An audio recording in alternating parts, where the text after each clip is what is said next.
Thank you very much, Miriam. I don't know if you know it, it's a great lady. This is a great lady. This is a great one. Thank you, Miriam. Thank you very much.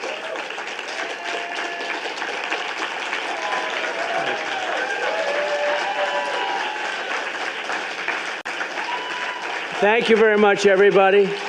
All right, let's sit down. Let's talk about Israel, or Israel, as they say. I love the pronunciation. I love it. But you really are, you're a great lady, a great woman, my friend, and I've known you and Sheldon for a long time. We lost Sheldon, and nobody like him, right? You would say that. Nobody like him, but nobody like you either. And he's very proud of you right now. Thank you very much. And I'd also like to thank Rabbis Yehuda Kaplun and Yaakov Kaplun, Senators Rick Scott, doing well. Where's Rick? He's doing well. I saw a poll, and another one who's doing well is Ted Cruz. Ted, stand up, Ted.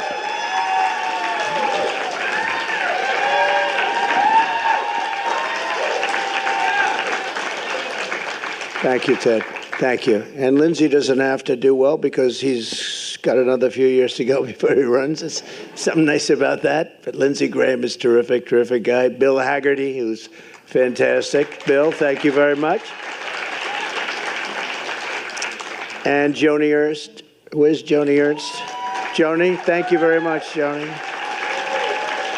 Great, doing a great job. Those farmers love Joni. I'll tell you, she was tough, right? You came to see me, and I thought I made a deal, and then she said, no, no, no, we want more, more, more. But that's what you're supposed to have, right? Good job, Joni, and you got it. Former Senator Norm Coleman. Norm, thank you. Thank you, Norm. You look good.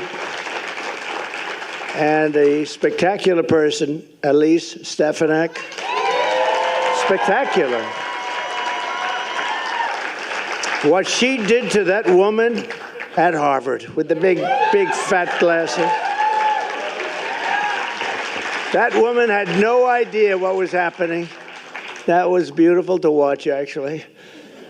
A friend of mine, Carlos Jimenez. Carlos, thank you, Carlos. Got a lot of power here. There's a lot of power here. You know, this is like the old days. Because frankly, there's been a movement going on. I call it AOC +3, but the +3 is a lot more, and we have to end that. We have to end it. We have to end it fast. I've never seen anything like it. John Carter, please. John, where's John? Thank you, John. Thank you very much. Good job. Mario Diaz-Balart. Mario, thank you. Thank you, Mario. Byron Donalds. Boy, he's a popular guy. He is, and he's a great guy with a great future. Good. I didn't see you back there. You didn't. He has so many pictures with me. He didn't need a picture. He doesn't want another picture. Ronnie Jackson. What a great guy. Think of this. He was an admiral, a great admiral, respected by everybody. Then he became the White House doctor, took care of maybe Bush a little bit, and Obama, right? And then Trump. And they asked him, who's the most healthy of the group? And he said, not even a contest. Who? Trump. Trump. In fact, he said Trump would live for 200 years if he didn't eat junk food. I don't know if I like that, but that was okay. Great doctor. Now he's a really popular congressman, and he's our friend. And when I had a little ear problem, he was there. He literally came from Texas, and he did a great job, and I appreciate it very much, Ron. Thank you. Because once you're a doctor, you're always a doctor, even if you're a congressman, I guess, right? Don't you think? Somebody who's been really spectacular, especially for the last few months. I don't know what happened to him, but boy, he likes me a lot better now than he used to. Michael Lawler. Am I correct in that? Where's Michael? Right? Something happened. But he likes me better now than he used to, and I like that because he's a good man, great man. Mike Flood. Mike, thank you. Virginia Fox. Virginia. Thank you, Virginia. Michael Waltz, who's doing a great job in defending all of us on television. He's doing a great job on television. And a spectacular woman, a beautiful woman. I'm not allowed to say that anymore because, you know, it usually puts you out of politics, but I've said much worse than that. But she's a beautiful woman, and she really is the most incredible family. And she came to me about endorsing someone in her area who had no chance, and I said, okay, we'll do it, against an incumbent Republican that I didn't like very much and probably didn't like me. So we took a chance, Mary, didn't we? Mary Miller, we took a chance, and our candidate won in a landslide, right? So that was great. We don't like having to do that, but in that case, we had no choice. Ambassador Lana Marks, who was terrific. Thank you, Lana. Good job. You did a great job as ambassador. West Virginia Treasurer Riley Moore. Thank you, Riley. Thank you. Going on to very big things, actually. Jacob Hellberg. Jacob, thank you. Thank you, Jacob. Great job.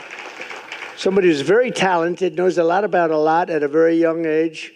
Morgan Ortegas. Morgan. Thank you, darling. And also somebody who defends me so well, Elizabeth Pipko. Elizabeth? Wow, I watched you last night, Elizabeth. You were brutal to this other person. They didn't have a chance last night, Elizabeth. Thank you very much. I appreciate it. We need all the defense we can get. And a friend of mine and a man who's actually a great environmentalist. He really is a great one. And he wrote a book on Donald Trump as a great environmentalist, which is actually true, but a lot of people don't know that. But I'm an environmentalist with common sense. I like buildings to have windows. You know, they'd like to close up all windows. The building should be built 90 stories tall, but that doesn't matter, but can't have any windows. The things they're doing with the Green New scam is just unbelievable. 97 trillion. How can we do that, Ted? I think that's very doable. 97 trillion. Most people don't know what that means. Nobody knows. Nobody's ever heard of a number. To do the Green New scam the way they want it. 97, that's more than China, the United States, and every country in the world for the next 200 years has. But they go along with it anyway. But he's a great gentleman and a friend of mine, Ed Russo. Where is Ed? I'll tell you, that's great that Ed is here. Wow. Before we begin, I just want to mention some polls that just came out, and I've decided to go back to doing this because they never release the polls when they're good, and they've been really good, and they don't release them. And unless one comes out, they had one that came out the other day where they interviewed 51% Democrat, 22% Republican. Trump's down by 6. I said, how the hell can you win on a poll like that? When you're down by they interview 40% more Democrats, and then they say, if you're down by 6, that means you're actually winning by about 15. But we don't go with that, but we do go with the respected polls, and we go with polls because they don't want to release them because they've all been pretty good. In the very, very, I think, accurate poll over the last 9 or 10 years, I think Rasmussen's been really one of the best, and it was just released a little while ago. I'm leading by 8 points against a woman that you cannot allow to happen. I mean, honestly, you are generally Jewish people. We have a lot of good Christians there that love Israel, by the way. In many ways, they love Israel more than Jewish people love Israel, which is shocking, but nevertheless, we'll take it, right? We have a lot of great Christians that love Israel, but we're up by 8 with Rasmussen. We're at 52 to 44, so that's a big one. And we're up by 11 with independents in Rasmussen also. Just came out. That's a lot because, as you know, Rick Scott, we were talking about it a little while, and independents are very important. And when you're up by that number, that's a pretty good thing. Then the Emerson poll, highly respected. We're up in Arizona. We're up in Wisconsin. And we're up substantially in Pennsylvania. And those are the 3 that they did. And in the New York Times poll even, which is shocking because, I wouldn't say they love me. I wouldn't say I love them either. But I'm up by 9 in the Midwest. That's a big one. And the Atlanta Journal-Constitution, we're up by at least 3 in Georgia. And CNN has us up. I love seeing like a CNN, and then we're up. So if you're up 5, you're probably up 20 or something. But in CNN, we're up 5 in Arizona. The Daily Express poll has us up 5 in all of the battleground states, which is great. So I say 47 days from now, we're going to defeat Kamala Harris. You have to defeat Kamala Harris. More than any other people on earth, Israel, I believe, has to defeat her. You know that? And I've never said this before. I'm thinking, Miriam, more than any people on earth, Israel has to defeat her. I really believe that. It's a disaster for Israel. And you know why, and you've heard her statements. We're going to take back our country, and we're going to make Israel great again, and we're going to make America great again. We're going to make them both great again, greater than ever before. We've gathered today to talk about the scourge of anti-Semitism. Tonight, we're 2 weeks away from the one-year anniversary of the worst attack on the Jewish people since the Holocaust.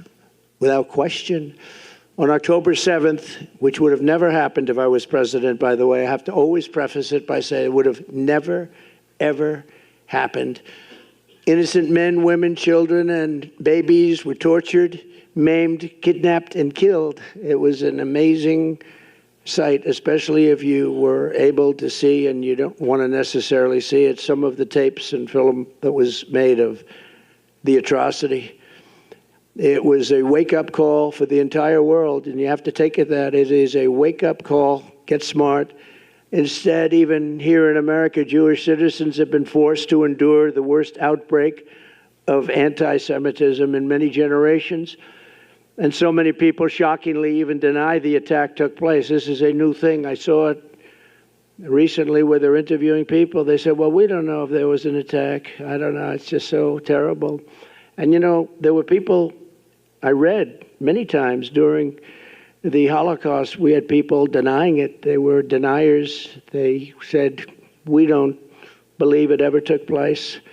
And it's a terrible thing when they say that. I never thought I would see anything like what is happening right now. I never thought you'd ever see a thing like this ever happen. It's beyond belief. You know, 15 years ago, Israel was the strongest lobby, if you want to use the word lobby, had the strongest representation of people like this. These are great people, Miriam. But the strongest there was, if you said something about a Jewish person or something about Israel that was bad, you were out of politics.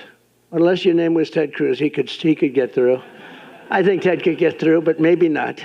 Maybe even Ted. But it's true. You said something about Israel that was bad. It was like, today, you have to fight.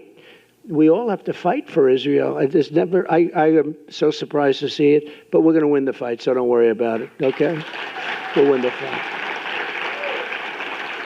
There are those that say it's very much like a long time ago when you could say anything, but all across our land, you've seen Jewish Americans harassed and attacked and terrorized by anti-Semites and Hamas sympathizers. I can't believe what we've been witnessing over the last year. Actually, I've watched it in great detail. I've watched it, and I've watched it take place. It's hard to believe. Yet, despite presiding over this explosion of anti-Semitism, Kamala Harris has done absolutely nothing. She has not lifted a single finger to protect you or to protect your children or to even protect you with words. I'm here today to tell the Jewish American community that this ugly tide of anti-Semitic, pro-Hamas bigotry and hate will be turned back and crushed starting at noon on January 20th, 2025. Thank you.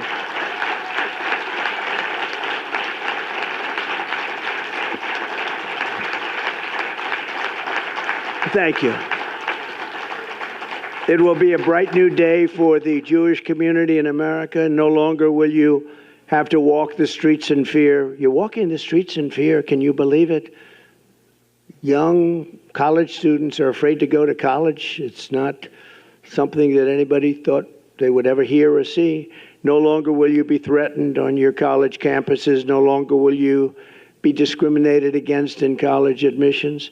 And no longer will your own government import jihadists from places that we don't even want to talk about. And they want Jew haters from overseas, and they let them come in and resettle in your communities right here at home, and nobody's ever seen anything like it. My promise to Jewish Americans is this: with your vote, I will be your defender, your protector, and I will be the best friend Jewish Americans have ever had in the White House.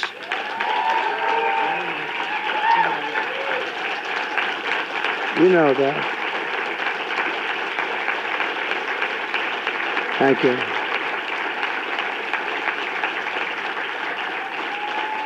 But in all fairness, I already am. I think I already am. I don't have to think. In fact, I already am. I am the best defender you've had as president by far. I think there'd be no question. Miriam mentioned 4 or 5 of the things. Those each individual thing. Oh, her husband would drive me crazy. You have to do this. You have to do that. You don't know what I had to put up with. She was like the calming influence. I said, Sheldon, I can't do that. It's too much. He said, no. And every time I got something, he'd immediately start with something else, right? He'd get something, always fighting for Israel and the Jewish people. But, you know, I had such great respect for it.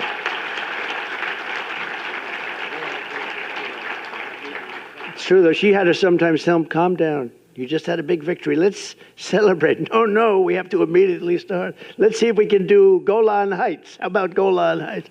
They've been trying to get it for 72 years. I got it done in about 15 minutes, okay? So.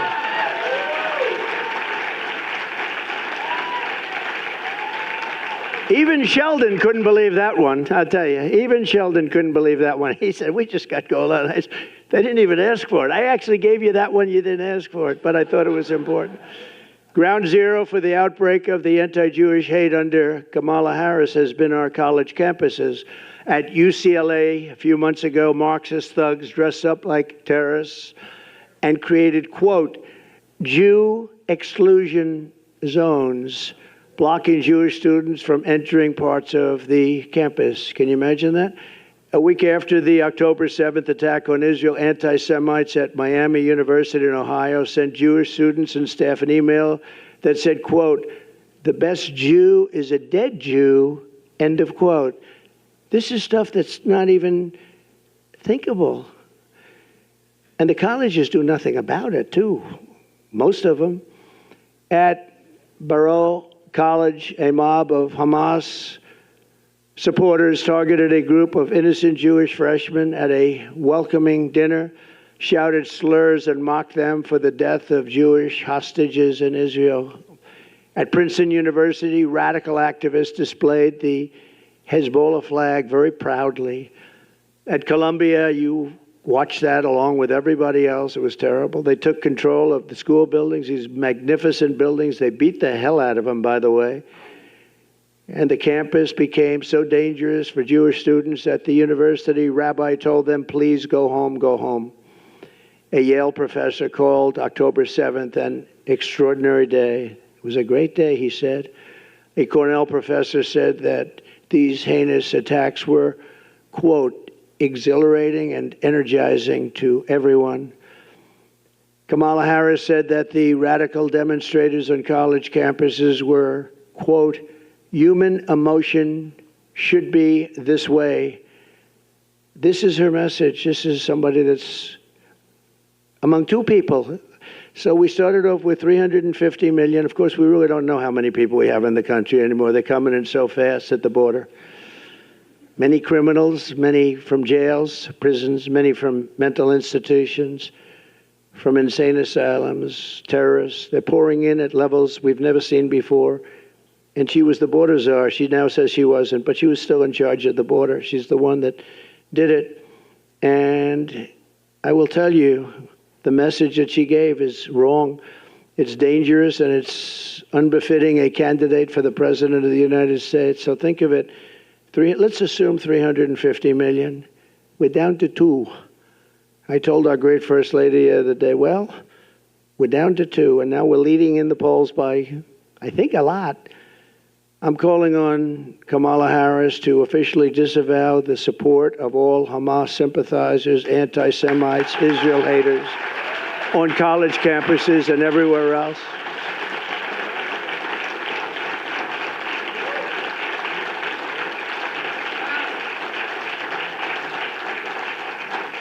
So I'm calling on her to do that, just disavow, but she won't do it. You know that. She's not going to do it. She's going to talk.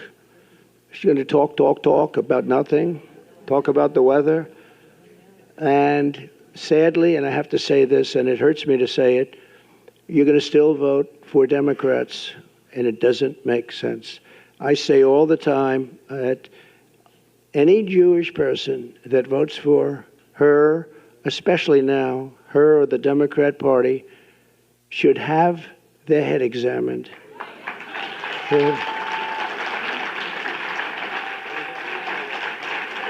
true. And, you know, I just find it so hard to believe, and part of it is habit, I guess. And respectfully, with all that I've done, I'll maybe go over it quickly, but Miriam did it better than I could, all the different things with Golan, with all of the things that we did. And really, the one thing we didn't mention is I terminated the Iran nuclear deal. And that is, I think, the biggest of them all. But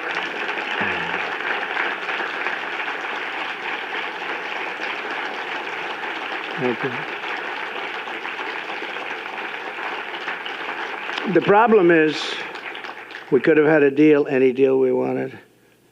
Michael knows that better than anybody. But Biden and Harris, and nobody knows it. You know, when you say Harris, people say, who's Harris? You have to say Kamala, because nobody knows who the hell Harris is. That's her last name.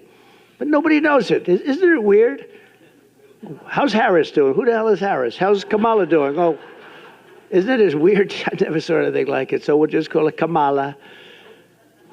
But you really, you know, when you think about it, it's amazing that you're such nice people, because a lot of people wouldn't allow that to happen. We're joined today by several dozen Jewish American students from colleges across America. Thank you all for being here. And here is what I will do to defeat anti-Semitism and defend our Jewish citizens in America. My first week back in the Oval Office, my administration will inform every college president that if you do not end anti-Semitic propaganda, they will lose their accreditation and federal taxpayer support.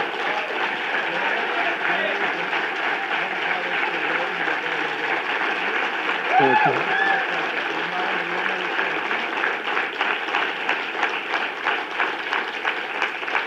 Truth is, you don't have to do much after that. When you do that, it's going to work miracles. Please sit down. We will not subsidize the creation of terrorist sympathizers, and we're not going to do it certainly on American soil. We're not going to do it anywhere. Next, I will inform every educational institution in our land that if they permit violence, harassment, or threats against Jewish students, the schools will be held accountable for violations of the civil rights law. It's very important. Jewish Americans must have equal protection under the law. They're going to get it. At the same time, my administration will move swiftly to restore safety for Jewish students and Jewish people on American streets. Jews have been beaten on their way to synagogue in Los Angeles just recently, beaten on their way. Jewish American businesses have been vandalized, yet once again, the Harris-Biden administration has done absolutely nothing about it, doesn't even comment. Here in Washington, radical Hamas supporters tore down the American flag in front of Union Station, set it on fire, and hoisted the Palestinian flag, while police officers and they were spray painting at police officers and at the beautiful monuments surrounding the area and the flag, lions, people. And it was being in the construction business, this is a stone, it's limestone, that when you spray paint limestone, you'll see it in 100 years. They can take it off, but they can't really take it off. You'll see everything that they said in 100 years. It's a very porous stone. And what they've done is unbelievable. But I don't see them getting long sentences in prison like happened to other people. I don't see them even being approached or attacked in any way. They allow them to do it.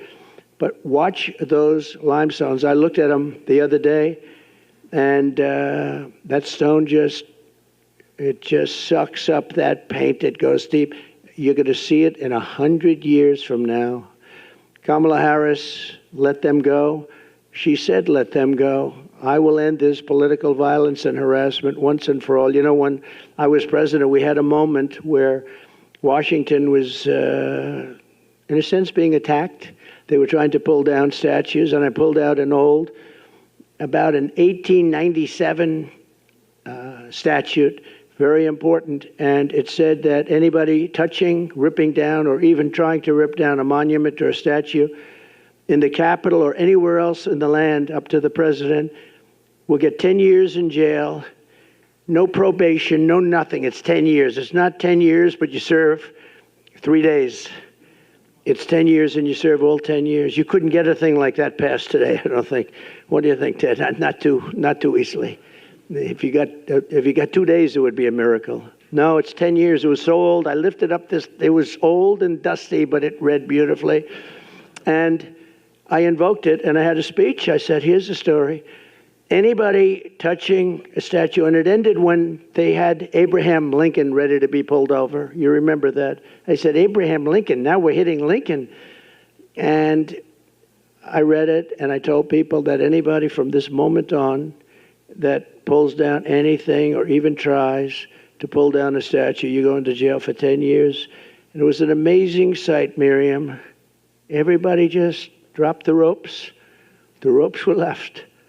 They dropped the ropes and they started walking out of town. I was watching thousands of asses from the back. And it was a beautiful sight. It was a beautiful sight. It was a beautiful sight. They just started walking in a different direction. And that was the last of the problem we had. Remember the big problems we were having? They actually wanted to rip down Thomas Jefferson Memorial. They didn't like Jefferson. They didn't like Washington. They didn't like Lincoln. They didn't like anybody. I will oppose, and I will make sure that you're protected. I will oppose all of the horrible things that they're thinking of doing. And they are thinking of doing bad things. It's not believable. I will also secure our borders from dangerous anti-American and anti-Semitic hate. Not only has Kamala thrown open our southern border, and again, she was in charge of your border. Now she's trying to say, well, I wasn't really the border czar. I never heard her disavow border czar before. But open to terrorists and criminals, she's supported unlimited migration from terrorist hotbeds into the United States, especially some of the hotbeds that most hate Israel. Under border czar Harris, armies of foreign Hamas sympathizers now march brazenly through our cities. They're literally marching in our cities, and they came from some very vicious, violent parts of the world, and they do not like Jewish people, and they do not like Israel, and they've let that be known, and we are not going to tolerate it. I will not let what happened to Paris, what happened to London, and what's happening to them, too, by the way. That's not over. What happened to Brussels happened here in America. It's not going to happen. We will deport the foreign jihad sympathizers and Hamas supporters from our midst. We will get them out of our country. I will ban refugee resettlement from terror-infested areas like the Gaza Strip. And we will seal our border and bring back the travel ban. Remember the famous travel ban? We didn't take people from certain areas of the world because I didn't want to have people ripping down and burning our shopping centers and killing people. But we're not taking them from infested countries. We will quickly rebuild the greatest economy in the history of the world for Jewish Americans and for all Americans. It will happen very quickly. We will defeat inflation, cut energy costs in half, and we will have something that some people in this room would be interested in, and frankly, some won't.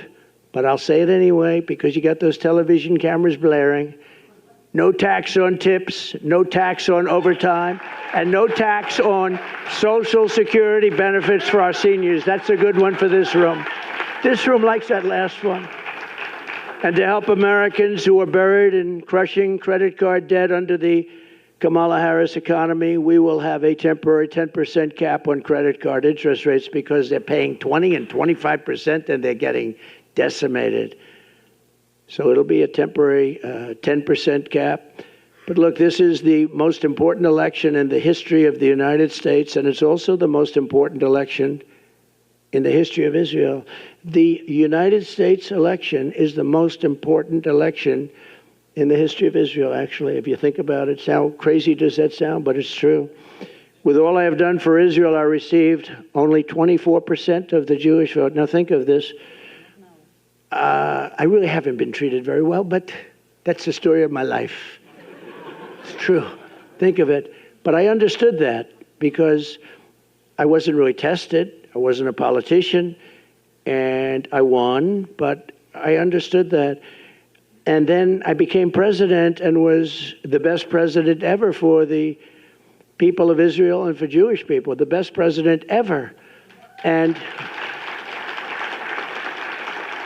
I did more for them than any president has, and probably any president can do or will do, other than the current situation that's coming up, because I have a feeling that maybe that's going to be more than anything that was even done in the past, if you want to know the truth, because I think Israel's in big trouble.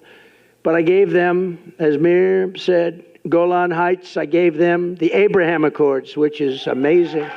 Nobody thought that was possible. 4 strong, powerful countries signed. Think of it. I would have had every country signed. I might have even had Iran signed, okay? As crazy as that sounds. You're kidding. You know that, Michael. I might have even had that. But we had peace in the Middle East. When I left, we had peace in the Middle East, but I had the Abraham Accords.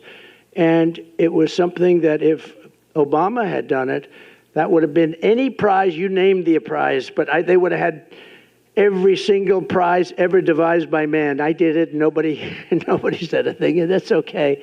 I do the right thing. And I was helped a lot by Jared and a lot of other people that really understood what was going on. But I recognized the capital of Israel and opened the embassy in Jerusalem and got it built.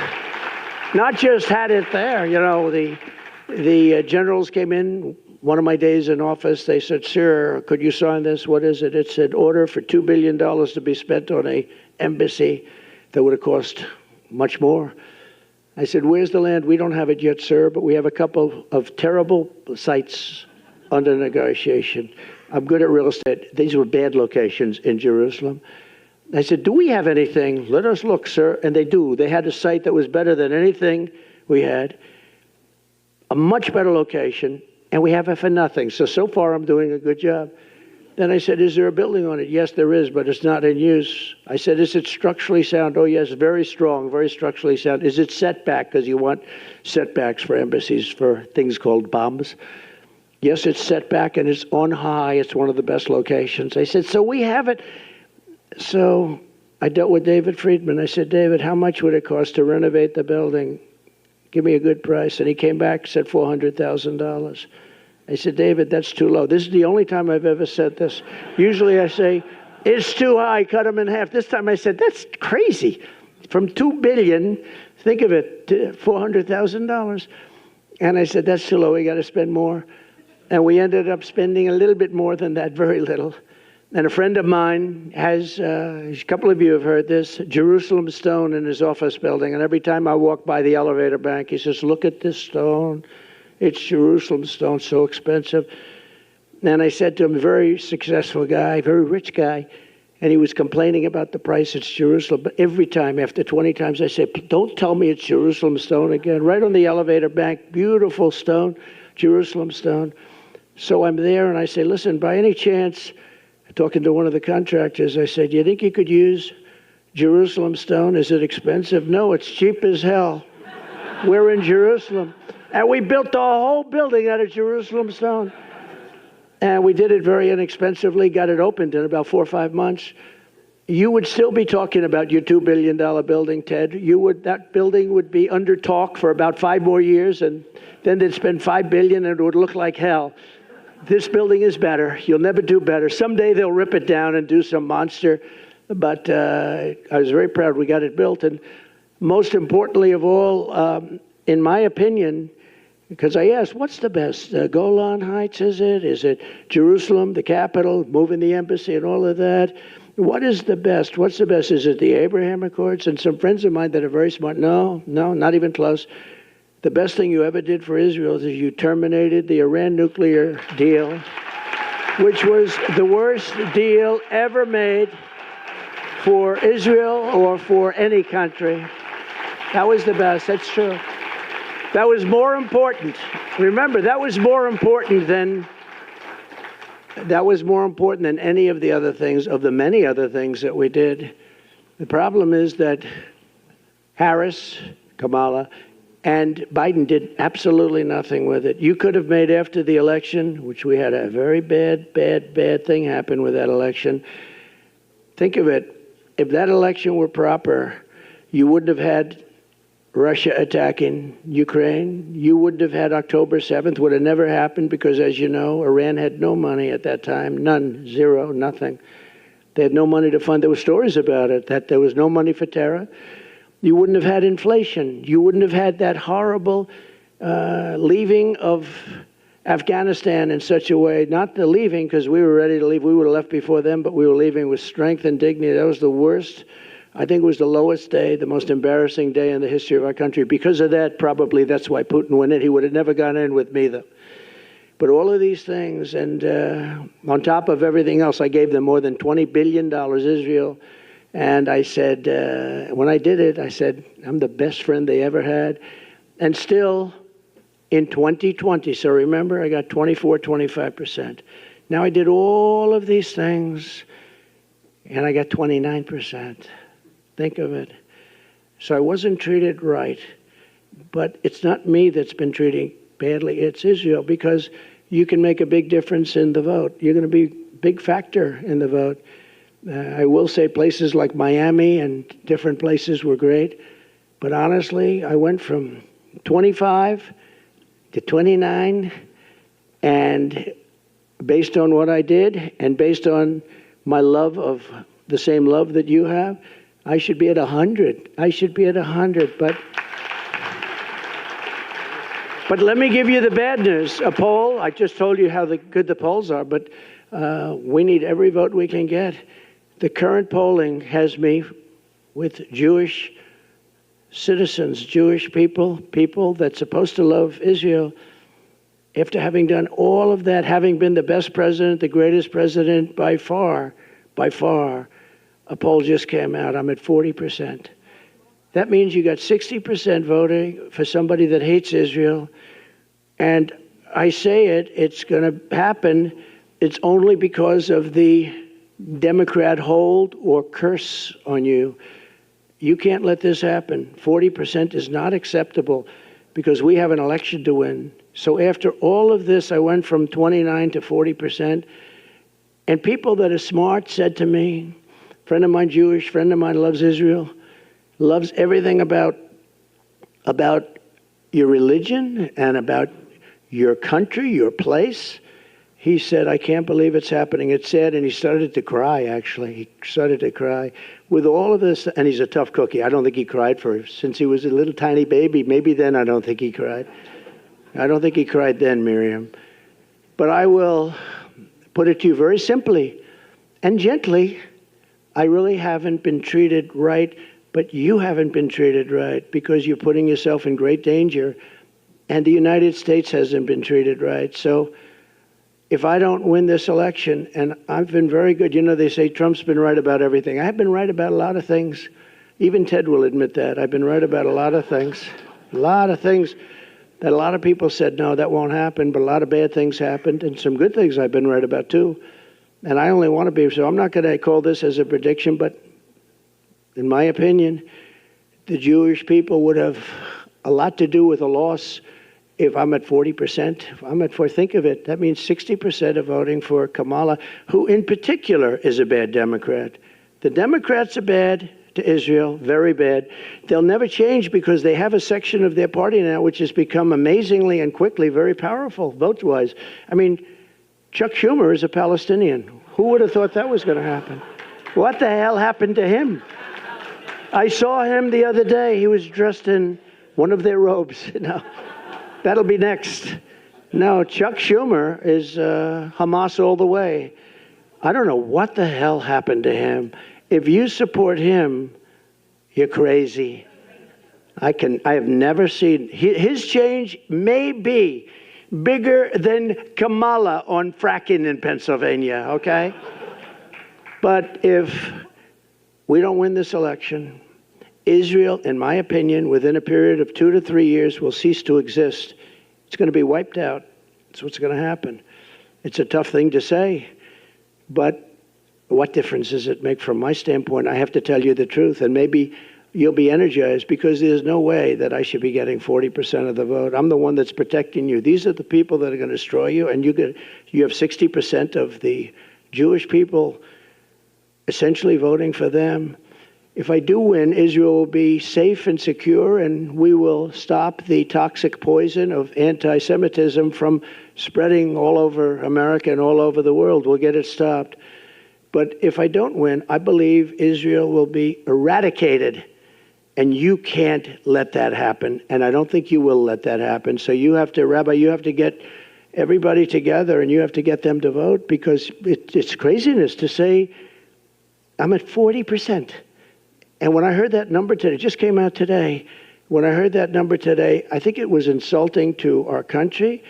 It was insulting to Israel. You know, it's very interesting. They did a poll in Israel. I'm like at 99% favorable. I could run for, right now, I could run for any office in Israel. In Israel, they love me. Here, not so much.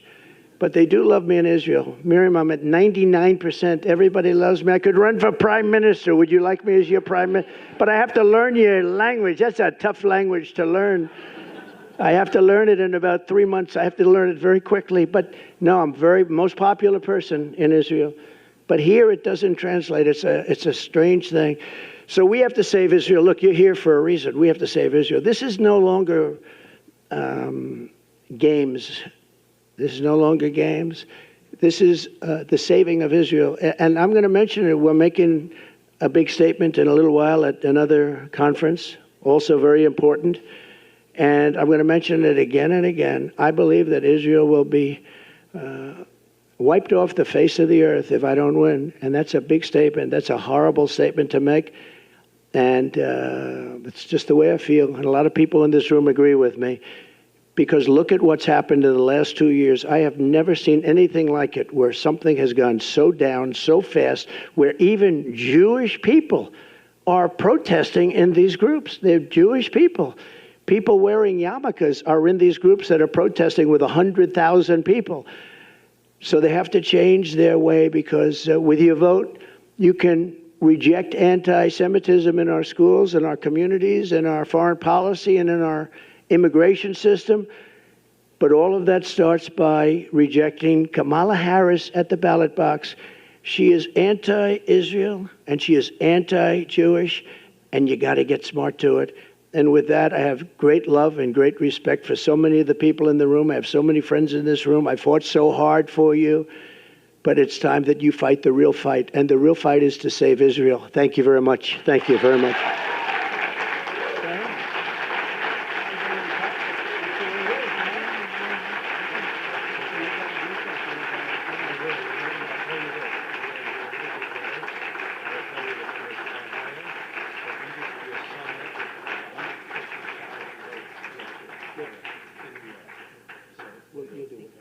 Thank you, everybody. Thank you very much.